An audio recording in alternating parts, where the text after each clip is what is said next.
I don't want them, Davis. I want you to suffer.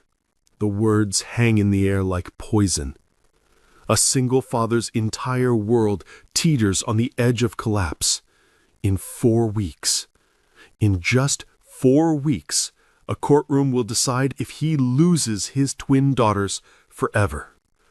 But tonight, on a rain-soaked highway, exhausted and broke, he makes a choice that will change everything. He stops for a stranded pregnant woman, desperate and alone. He doesn't know her name. He doesn't know her face will soon haunt his future. And he has no idea she's about to hold his fate in her hands. Before we continue, please tell us, where in the world are you tuning in from? We love seeing how far our stories travel. The rain hammered Davis Brown's windshield like 1,000 tiny fists, each drop a reminder that the world didn't care he was braking. His hands strangled the steering wheel, knuckles bloodless and white. His jaw ached from clenching. Everything ached. He should have been home. Should have been reading Riley and Daisy their bedtime story, tucking them in, memorizing the way their blonde curls fanned across their pillows, memorizing everything before it was ripped away. But staying wasn't an option. Every minute at work was another dollar, another pathetic attempt to prove to a judge he wasn't failing, even though he was. Even though in 4 weeks, a courtroom would decide he wasn't enough, wasn't good enough, stable enough, man enough to keep his own daughters. He'd left them with Mrs. Carpenter again, his elderly neighbor who looked at him with too much pity these days. The twins were only 7, but they knew.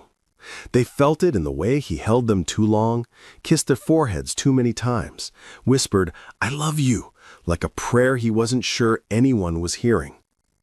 Tonight, when he tried to leave, Daisy had wrapped her arms around his waist and wouldn't let go. "Daddy, stay!" 2 words, that's all it took to split him open.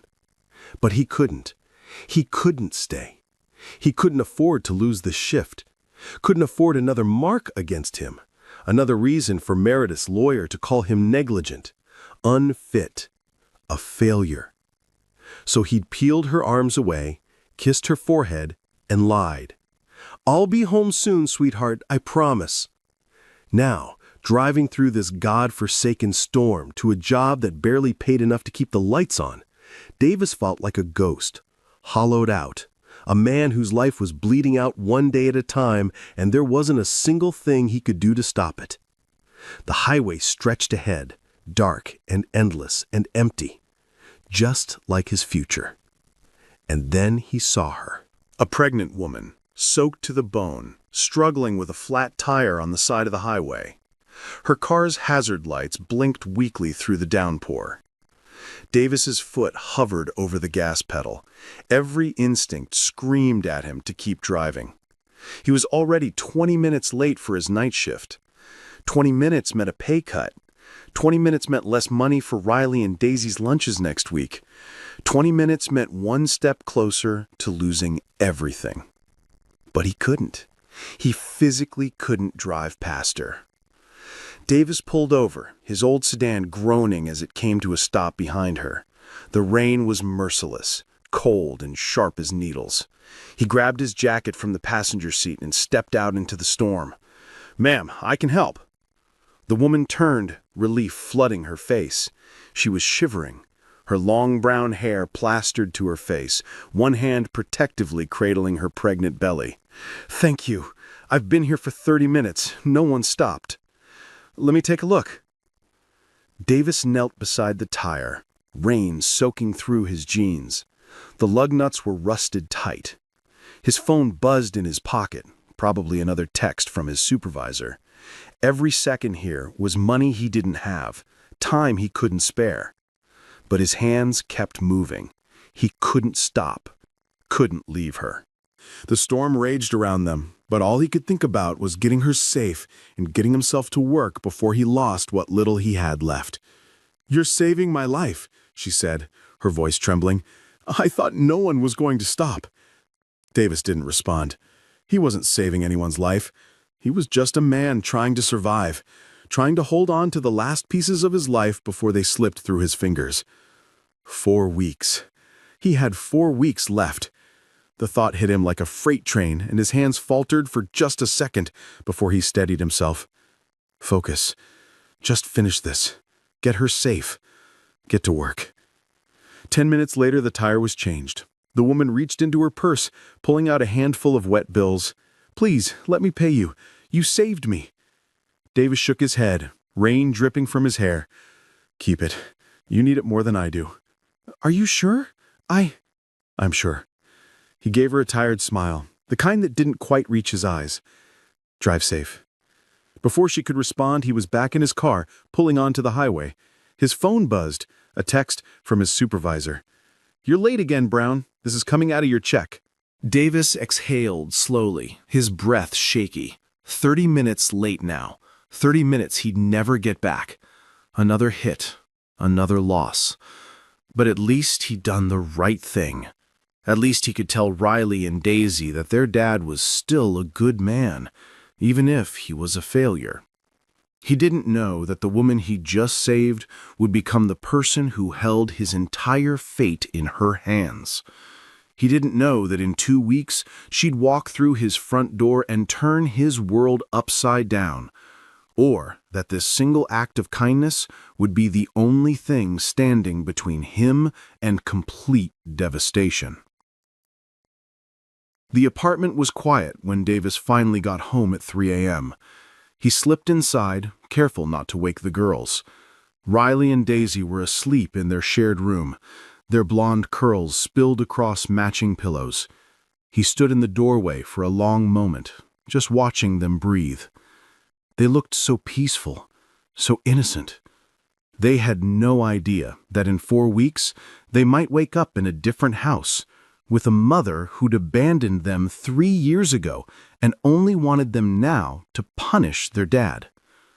Davis leaned against the doorframe, exhaustion crashing over him like a wave. How would it come to this?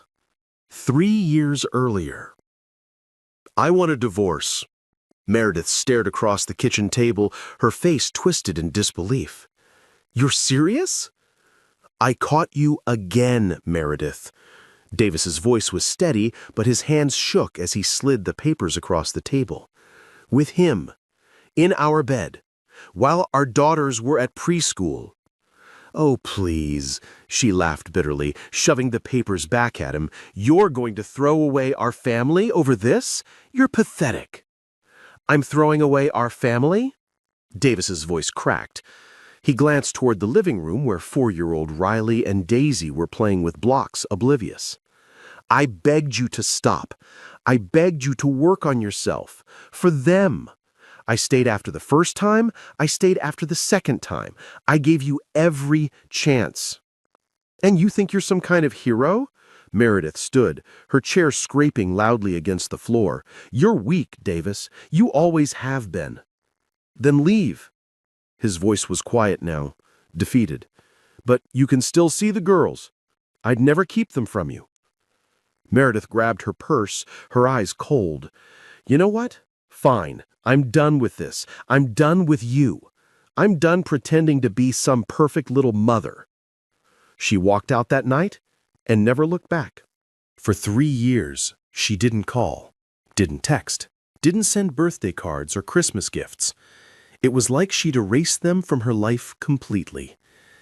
Davis told himself it was better this way. The girls were happier without her chaos, without her screaming matches and cruelty, without her parade of men and late-night parties. He built a life for them, a small, simple, beautiful life. And then, 12 months ago, everything fell apart. Davis lost his job on a Tuesday. His supervisor called him into the office with a tight smile. "We're downsizing, Brown. You understand." Davis didn't understand. He'd been there for 6 years. He was good at his work, reliable. But the decision was final, and there was nothing he could do. 3 weeks later, Meredith showed up at his door with a lawyer and a custody petition. Surprised to see me? She smiled, and it was the cruelest thing he'd ever seen. I'm back, and I want my girls. You haven't seen them in 3 years. Doesn't matter. I'm their mother, and you. She looked him up and down. You're unemployed, living in this dump, barely scraping by. You think a judge is going to let you keep them? She was right. The custody battle was brutal. Davis couldn't afford a good lawyer. He was stuck with an overworked public defender who barely had time to review his case. Meredith, on the other hand, had money, resources, a lawyer who tore him apart in court. Your Honor, Mr. Brown has failed to provide a stable environment for these children. He lost his job, he's behind on rent, he works night shifts and leaves the girls with neighbors. This is neglect. Davis wanted to scream. He wanted to stand up and tell the judge that Meredith had abandoned them, that she didn't care about Riley and Daisy, she only wanted to hurt him. But he had no proof, no evidence, just his word against hers. And his word wasn't enough. 2 weeks after the stormy night, there was a knock on the door. Davis opened it, expecting a neighbor or maybe a delivery. Instead, he found a woman in a crisp blazer holding a clipboard. Mr. Brown? I'm here from Child Protective Services. I'm conducting a home evaluation as part of your custody case. His stomach dropped. And then he looked at her face. It was her, the pregnant woman from the storm. Davis's breath caught. She looked different, professional, polished, her brown hair pulled back neatly. But it was her. He was sure of it. He started to speak, but she cut him off smoothly. May I come in? Her tone was businesslike, cold even. There was no recognition in her eyes, no warmth, nothing. Davis stepped aside, confused. Maybe he was wrong. Maybe the stress was making him see things that weren't there. I'll need to see the children's living arrangements, she said, already moving past him into the apartment. Davis followed her, his mind racing. She walked through the small space, taking notes. She asked questions, routine, clinical questions about schedules and meals and school. And the entire time she didn't once acknowledge that they'd met before. Davis watched her carefully. Her face gave nothing away. When she finished, she handed him a business card. Thank you for your cooperation, Mr. Brown. I'll submit my report to the court. Wait. Davis hesitated. Have we met before? She looked at him, her expression unreadable. I don't believe so. Have a good day, Mr. Brown. And then she was gone. Davis stood in the doorway, staring after her. His mind was a mess of confusion and doubt. Was it her? Or was he losing his mind? Jessica Smith sat in her car 2 blocks away, gripping the steering wheel. She remembered him. Of course she remembered him. How could she forget the man who'd stopped in the storm when no one else would? Who'd refused payment, even though she could see he desperately needed it, who'd looked at her with tired, kind eyes and told her to drive safe. But she couldn't say anything. Not yet. Jessica pulled out the case file and opened it again, scanning the details. Davis Brown, 35, single father, unemployed, public defender, ex-wife, Meredith Brown, stable income, private attorney, claiming neglect. On paper, it looked bad for Davis. But Jessica had learned a long time ago that paper didn't tell the whole story. She'd requested this case the moment she saw his name. She owed him. He'd saved her that night, truly saved her. She'd been terrified, alone, cold, and he'd helped her without hesitation. But more than that, something about this case felt wrong. Jessica had been doing this job for 8 years. She could smell a bad custody case a mile away, and this one reeked. She needed more time, more evidence. She needed to make sure justice was actually served. The first court hearing was 2 weeks later. Davis walked into the courthouse holding Riley and Daisy's hands. They didn't understand what was happening. Not really. He'd told them it was just a grown-up meeting, that everything would be okay. He was lying. Meredith sat on the other side of the courtroom, her lawyer beside her. She looked polished, put together, like the perfect mother. Davis's public defender shuffled papers nervously. The judge reviewed the case. Davis's heart pounded so hard he thought it might break through his chest. And then, just as the judge opened his mouth to speak, "Your Honor, I'd like to request an adjournment." Everyone turned. Jessica Smith stood at the back of the courtroom, her hand raised. "I've been assigned to this case as the CPS investigator, and I believe more time is needed for a thorough evaluation. The previous investigator dropped the case midway, and there are several inconsistencies that need to be addressed." The judge frowned. "How much time?" 2 weeks, Your Honor." Meredith's lawyer shot to his feet. "Your Honor, this is highly irregular." 2 weeks is granted." The judge banged his gavel. "We'll reconvene then." Davis couldn't breathe. 2 more weeks. 2 more weeks with his daughters. He looked back at Jessica, but she was already leaving, her face unreadable. Outside the courtroom, Meredith cornered him. "You think you won something?" Her voice was venomous. "You think 2 more weeks changes anything?" "Meredith, please." Davis's voice was raw. "Why are you doing this? You don't even want them. Just let me have custody. We can co-parent. You can visit." "Visit?" She laughed sharply. "You don't get it, do you? I don't want to visit. I don't even want them, Davis. I want to destroy you. I want you to suffer." Davis stared at her, stunned. "You humiliated me when you filed for divorce," she continued, her eyes cold. "You made me look like the villain. So now I'm taking the one thing you actually care about. I'll get custody, dump the brats with my mother, and you'll spend the rest of your pathetic life knowing you failed them. You can't mean that. Watch me." She turned and walked away, her heels clicking sharply against the marble floor.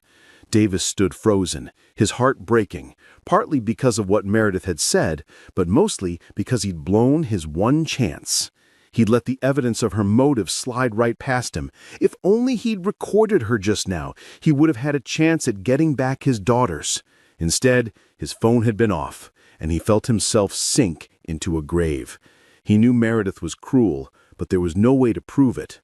What he didn't know was that Jessica had been standing in the adjoining hallway, and she'd heard every word. Jessica sat in her office that night, staring at the case file. Meredith's confession played on a loop in her mind.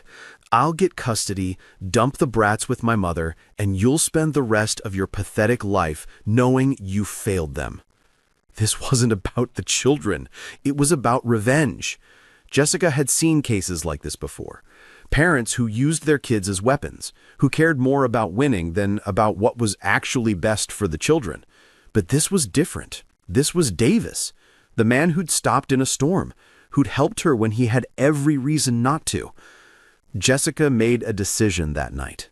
She was going to help him, even if it meant risking everything she'd worked for. Over the next 2 weeks, Jessica worked in secret. She assigned her assistant to handle the visible evaluations while she dug deeper. She followed Meredith. She reviewed financial records. She talks to neighbors, coworkers, friends. And what she found made her blood run cold. Meredith was using drugs.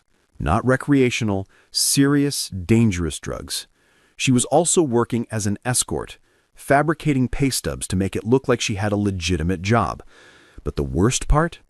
Jessica discovered that Meredith had slept with Davis's former supervisor, and she'd convinced him to fire Davis so she'd have leverage in the custody battle. She recorded everything, gathered evidence, built an airtight case. And then, the night before the final hearing, she made copies of everything and left them in an unmarked envelope at Davis's door. Davis found the package at 6 a.m. His hands shook as he opened it. Photos, bank statements, a voice recording. He pressed play. Meredith's voice crackled through the speaker. "I don't actually want the kids, Jen. I just want to hurt him. He thinks he's such a great dad. Let's see how he feels when I rip them away." Davis sank to the floor. The evidence scattered around him. Someone had saved him. But who? The final hearing was that afternoon. Davis walked into the courtroom with his head held high for the first time in months. His public defender looked confused when Davis handed him the evidence, but he didn't question it.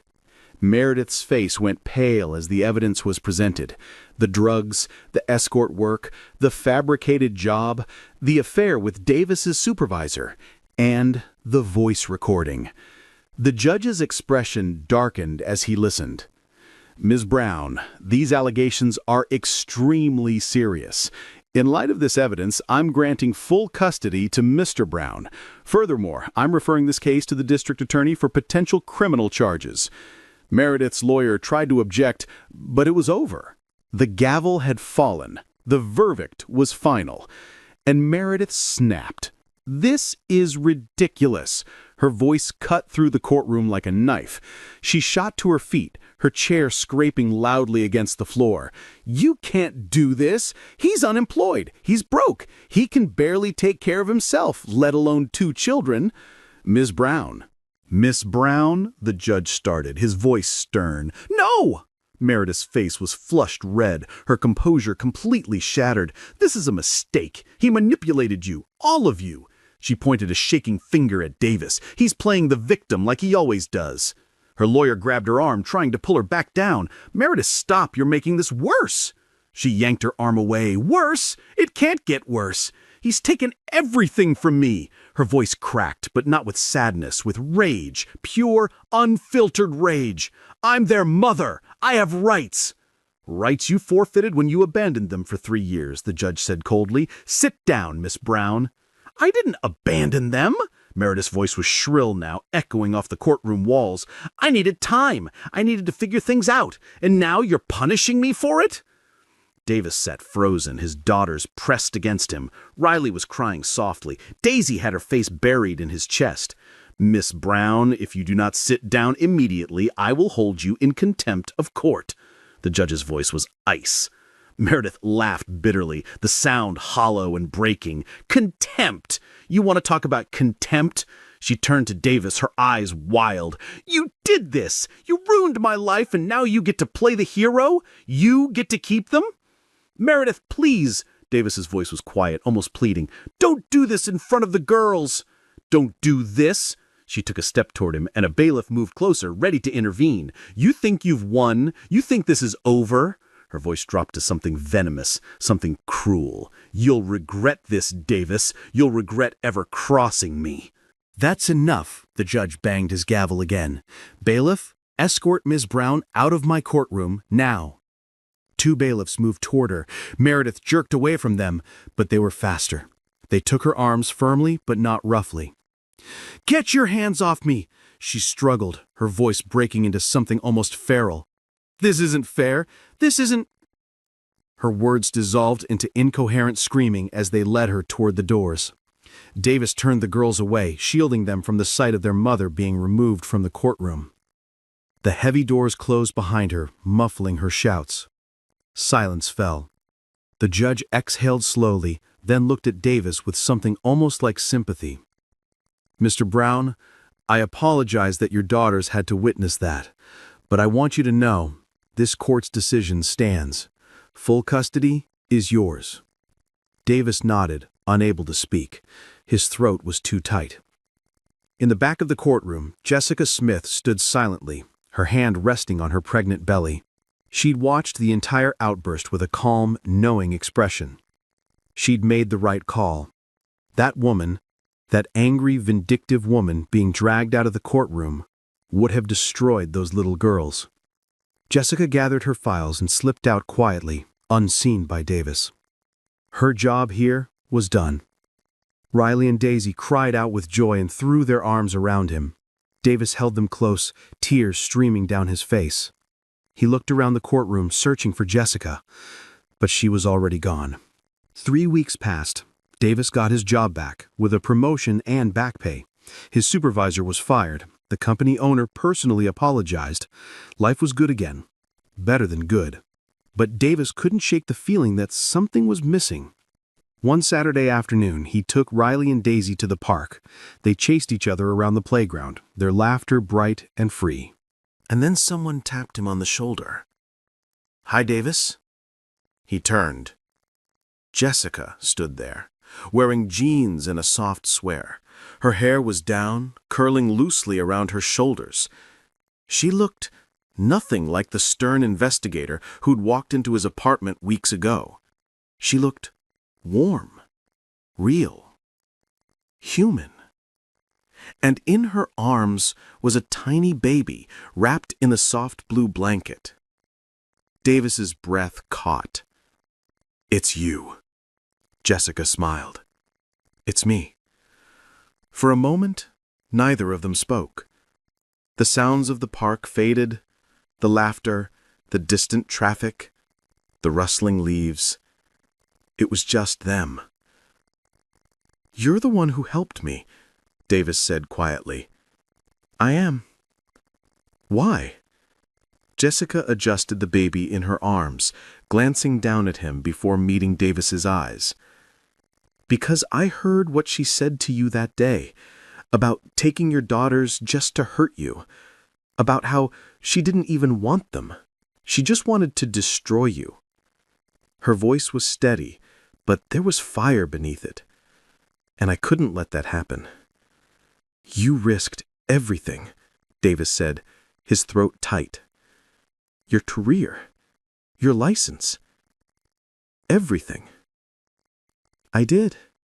Jessica's gaze didn't waver. "But you saved me first, Davis. That night in the storm, I was 7 months pregnant, terrified, alone. 3 cars passed me before you stopped. 3! You didn't have to help me. You were already late. But you did. So, I helped you back." Davis felt his eyes sting. "I don't know how to thank you." "You already did." Jessica smiled. "You stopped." "Daddy, who's that?" Riley and Daisy appeared beside him, curiosity lighting up their faces. They stared at the baby with wide eyes. "This is Miss Smith," Davis said, "and her son." "What's his name?" Daisy asked, stepping closer. "Ethan," Jessica said gently. "Can we see him?" Riley whispered, awe in her voice. Of course. The girls leaned in, peering at the tiny sleeping baby. Daisy reached out and gently touched his tiny hand. "He's so small." "He's perfect," Riley breathed. Davis watched them, something warm and unexpected blooming in his chest. Jessica looked at him over the girls' heads, and for a moment their eyes met. Something passed between them. Gratitude, understanding, something deeper. "Would you like to sit?" Davis asked, gesturing to the bench. "I'd love to." They talked for over an hour. Jessica told him about Ethan's birth, how she'd chosen to use a sperm donor after years of heartbreak and failed relationships, how she'd stopped believing that love was something she'd ever have, so she'd decided to build a family on her own terms. "I thought I didn't need anyone," she said, watching Ethan sleep in her arms. "I thought I could do it all alone." "And now?" Davis asked. Jessica smiled, but there was sadness in it. "Now I know I can, but that doesn't mean I want to." Davis understood that feeling more than she knew. He told her about the last 3 years, about raising Riley and Daisy alone, about the fear that he'd never be enough, about the weight of doing it all without a partner. "But you did it," Jessica said. "You kept them safe. You kept them loved. Barely." "Barely," Davis whispered, exhaling softly. "No." She turned to face him fully.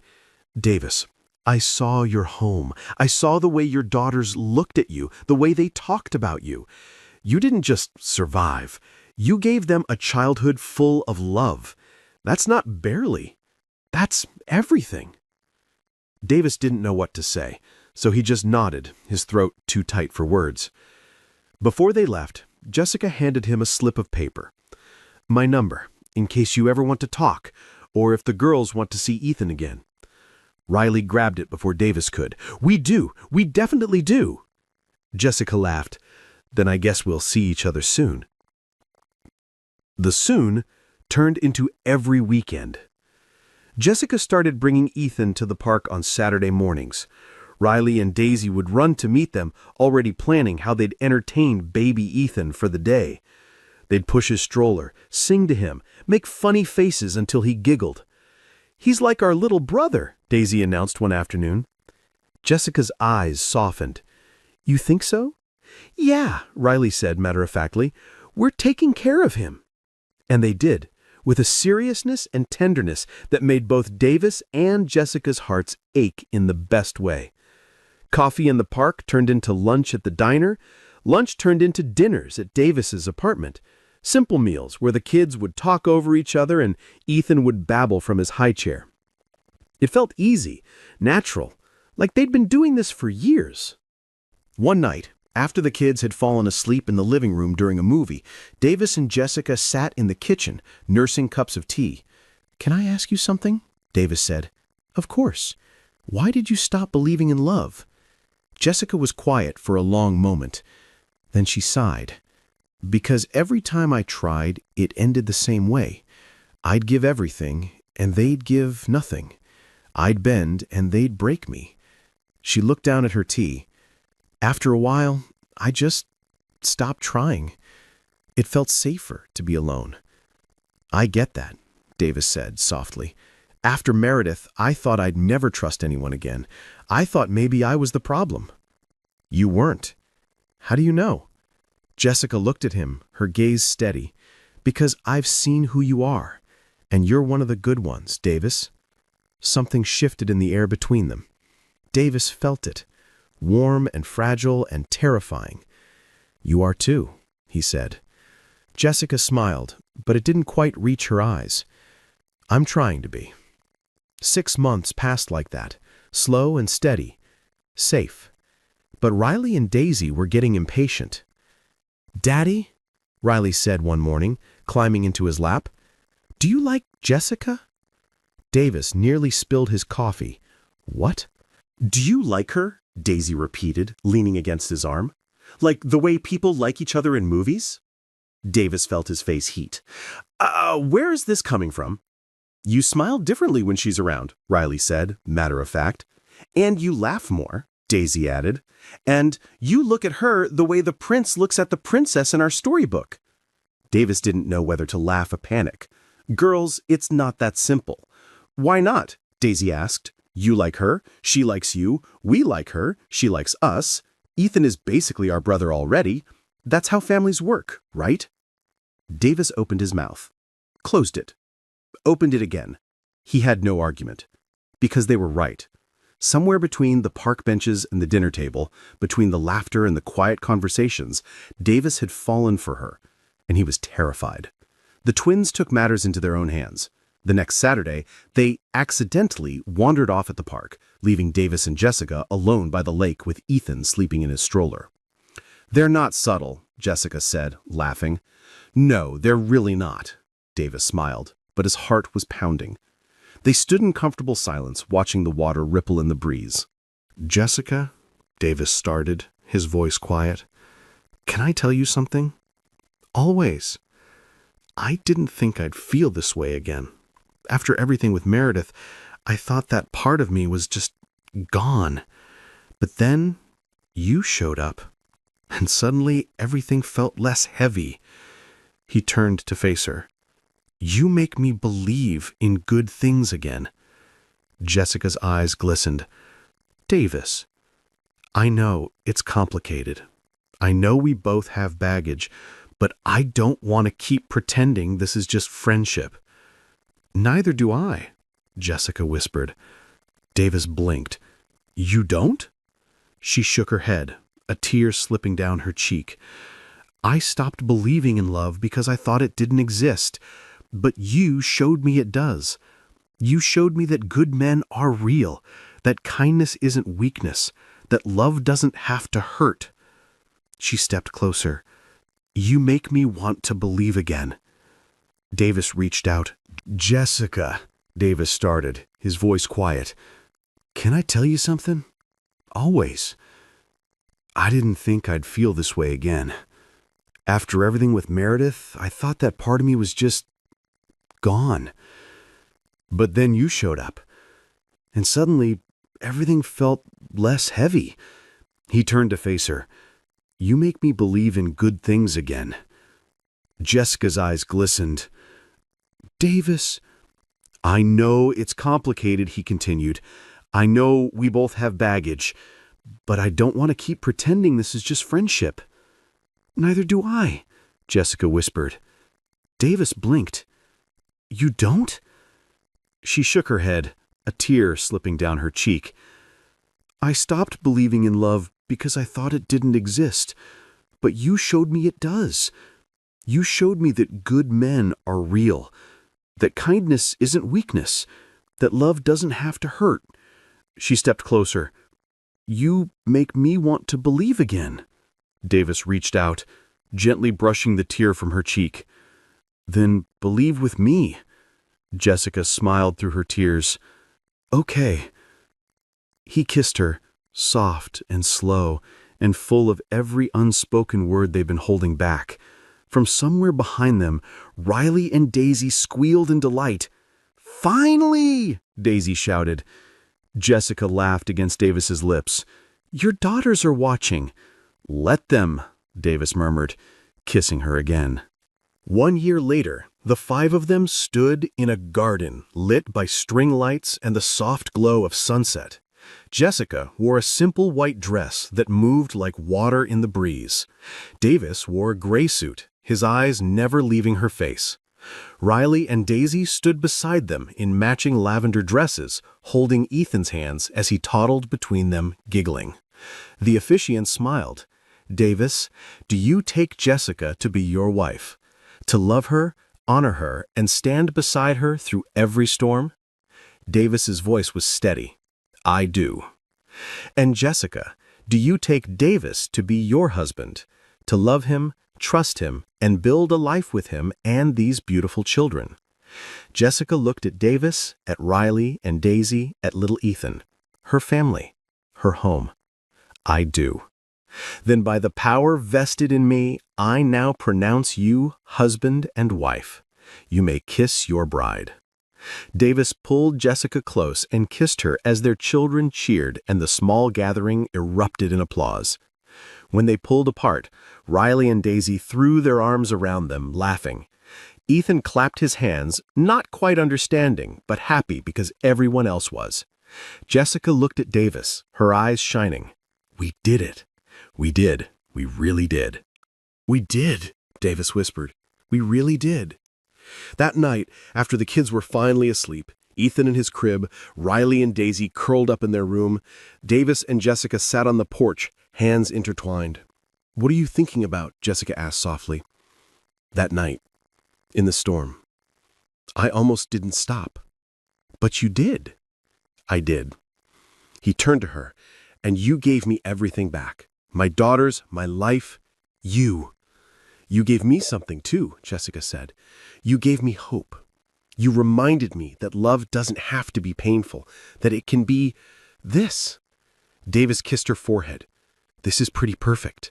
It is. They sat in the quiet for a while, listening to the crickets and the distant sound of the city. 2 people who'd been broken, now whole. 2 people who'd been drowning, now breathing. Davis? Yeah? Jessica smiled.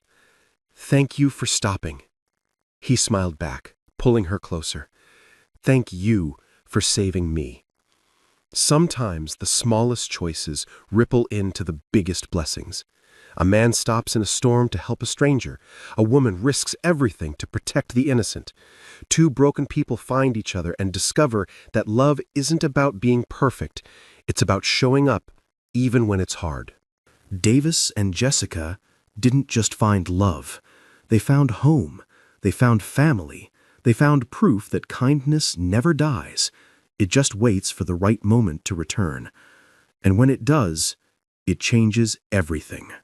If this story reminded you that compassion still matters, that hope still wins, and that good people still exist, don't keep it to yourself. Subscribe to Soul Lift Stories, where every story is a reminder that light always finds its way back. Share this with someone who needs to believe in kindness again. Drop a comment and tell me about a time someone's compassion changed your life. Because stories like this, they're not just entertainment. They're proof that love, in all its forms, is still the most powerful force in the world. Thank you for being here. I'll see you in the next story.